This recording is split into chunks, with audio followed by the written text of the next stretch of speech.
The current Switch life cycle is about to come to an end as we get ready for the full reveal of the Switch 2.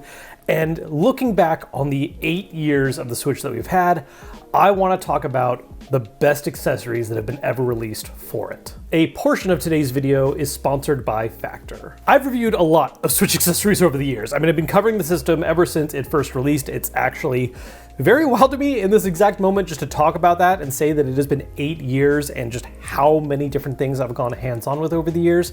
And just to celebrate, what is now going to be the end of that system's life cycle, I just wanted to take a look back at what accessories really have been my favorite. There's been a lot of great stuff, and there's way more good ones that I'm going to be mentioning just in this video alone, but I wanted to really focus on the stuff that has become part of my real core day-to-day use of the system. And I want to start with controller. There are so many phenomenal controller options for the Switch out there at all kinds of different price points. And while I could certainly try to break down all these different individual categories, there's one specific option I want to talk about that really has become the mainstay for me. The one that I find myself coming back to all the time when I want to use a traditional style controller on the Switch. And that's the 8-Bit Do Ultimate Controller. Again, there are plenty of other controllers out there that I think have all kinds of neat additional functionalities or specific uses in mind, but as far as just a solid, well-built, and comfortable Pro controller to use, this one really has been the top for me. And it does still have its own host of special features that I think really round out some of the most common use cases that people need to deal with. Whether that's having back buttons that you can remap for different specific uses or even program whole kinds of combinations into, having a charge stand, so instead of having to swap batteries or plugging into the system, there's just a nice cradle you can sit it in whenever you're not using it. And I know it's like a dumb little thing, but every time I talk about this controller, one thing I just need to praise is how great I think the idea is of the charge base also serving as a way to store the dongle for it, because that gives you a single plug-in solution to your Switch dock where it's not only going to charge the controller, but act as the wireless receiver for it as well. And it's a handy place to store it because I hate having to keep track of dongles and forgetting where I put them. The size and grip shape of this controller has just always been a perfect fit for me. The buttons are amongst some of the best I've used in third party that just feels close to an actual first party option. The D-pad on it is phenomenal. It's actually a better D-pad, I think, than the official Switch Pro controller, which is part of the reason why I find myself using it more often than the first party option. It is just a solid all around excellent option that I think that if you just want the best straightforward Pro option for the Switch, in my mind, this is the one. Before moving on to the next accessory I want to talk about, one of the things that's great about the Switch is just how you can travel around with it, use it wherever you want, especially if you have a very busy life on the go or you're just always trying to do different things.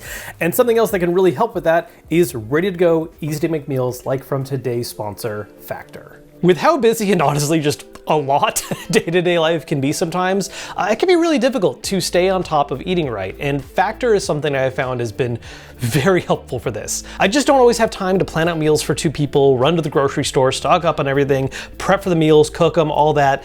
Sometimes it's really nice to just have something that's ready to go, pop in the microwave, and call it a day, and it helps that all of it is delicious. Every week, Factor has over 35 fresh, never frozen meals you can choose from, and you can even choose specific plan types to help dial in specific diets that you're trying to stick to. For instance, I've been trying to cut down my carb intake, so I went for their keto plan and got some delicious high protein meals like this creamy chicken and mushroom dish that was super easy to make, by the way. I just had to pierce some film, toss it in the microwave, wait a couple minutes, open it back up, stir it up, put it on a plate, call it a day.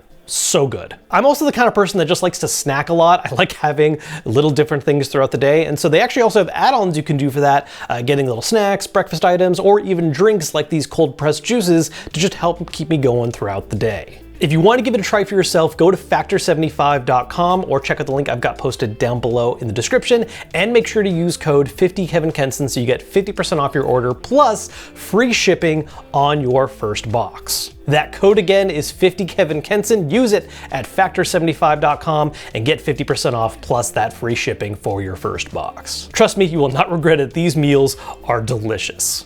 Moving on to another control style for the Switch, while the Ultimate is my favorite Pro controller, one thing that does keep me from using it super often is the fact that I actually like using my Switch in handheld mode all the time. That really is my primary play style on the system.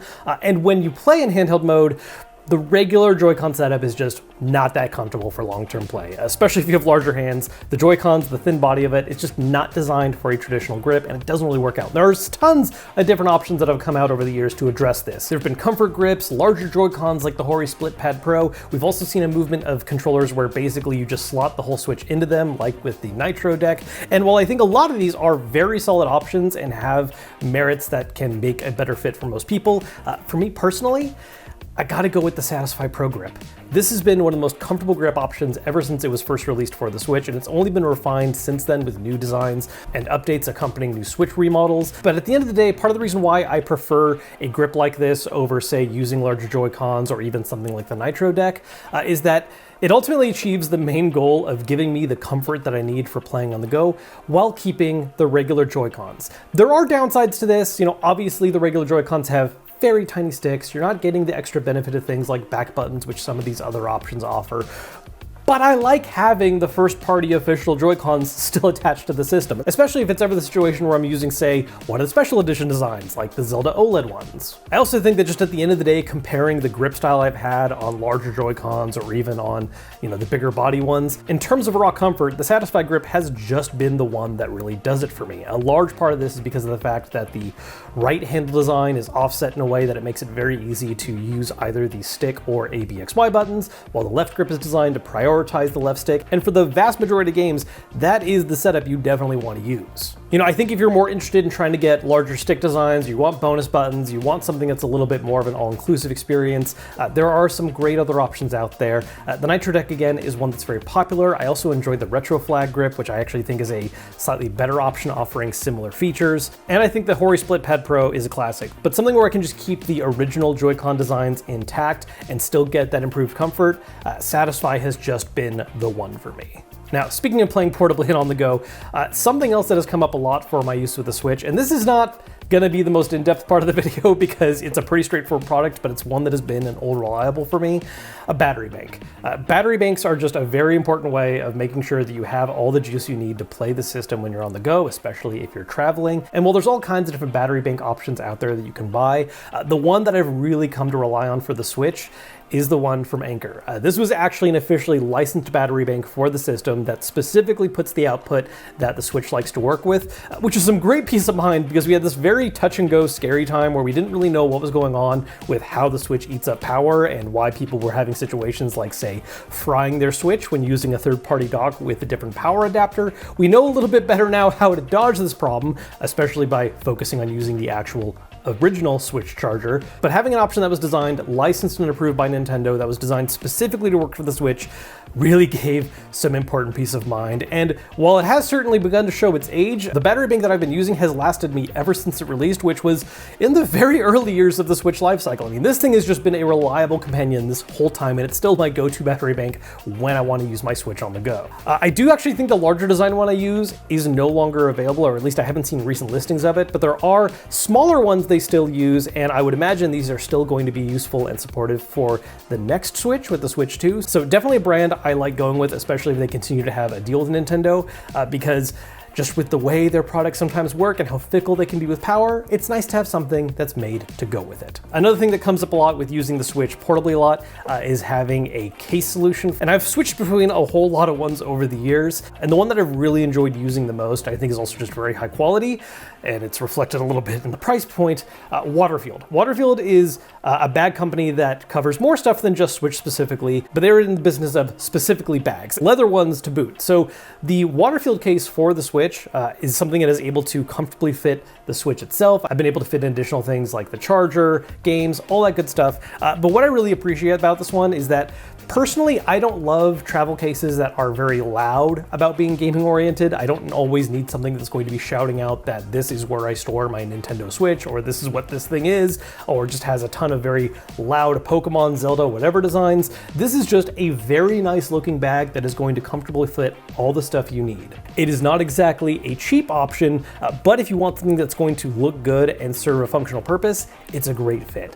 One other option I do want to shout out real quick that's kind of in the opposite direction direction, where I want to focus more on ultra portability, are the kind of tighter body design cases that come from Genki. These are designed to mimic kind of what they were doing with the Switch Lite, and that's actually the system I used more with this setup, but it's just a very nice protective case that's going to go right around the Switch body. It's not adding any kind of huge major other dimensions. It's another design where I like it because I think it's something that's just a little more calmed down and looks very nice.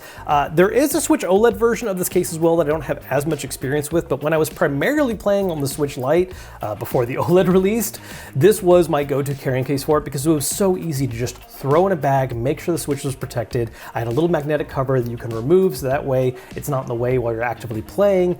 Just a very nice functional option to go that is much more affordable than a lot of other stuff out there. Kind of the opposite end of the spectrum of what I'm saying with the Waterfield one. Just either way, great options you can go for. And speaking of storage solutions, I have one other little product I want to shout out. Admittedly, I don't actually use this one as much as some of the other stuff on this list, but I just think it's such a cool little thing that I have to shout it out. Retrofighters. Retrofighters is a brand that has made a lot of fantastic retro-style controllers for the Switch, as well as for using on PC, or even using on actual older hardware. And I love their controllers a lot. I think they make a lot of great controllers. I know Ultimate was my main choice as far as overall for the Switch, but there are some fantastic retro design options that Retrofighters has to offer. But one of my actual favorite products they've made is not a controller, but rather carrying cases for Switch games. Specifically, they've made one where it's a clear plastic shell carrying case that comes with these little tiny NES carts that will fit a Switch game card and may even make it a little bit of a display piece. This is such a nice middle ground, I think, between having a protective case for bringing your games on the go that's going to be more compact than having to have all the different separate cases, while also protecting them instead of just throwing loose game cards into a bag. It's just going to give you that protection while also offering portability, and it's such a cute little idea. Whenever I've needed to bring along multiple games for like a very long trip, this is something that I've liked packing away for that because it's just such a nice balance, and again, it's just cute. Part of the reason I want to talk about all these products is not just, by the way, celebrating what I think are some of the best things I've used for the Switch over its life cycle, but also I really want to bring attention to the fact that I think these are all companies and accessories that are worth keeping your eye open for what they might have in store for the Switch 2. Some of the stuff is going to work probably for just fine. Battery banks aren't exactly a thing that have a ton of changes, but for things like cases, grips, controllers, things that might have to adapt a little bit to the new size and shape of the Switch 2, these are all companies that I've really enjoyed the stuff they've made so far, and I'm excited to see what they have to offer for this next system. So there you have my favorite accessories of all time for the original Switch. If you're interested in grabbing any of this stuff for the current Switch, make sure to check out the link down below in the description. I've got all the stuff down there. As always, if you enjoyed the video, hit the thumbs up button to let me know. Subscribe if you haven't yet. Thanks again to Factor for sponsoring a part of today's video. Make sure to check out the link down below as well. Very delicious food, to be honest. And until next time, I will see you all later.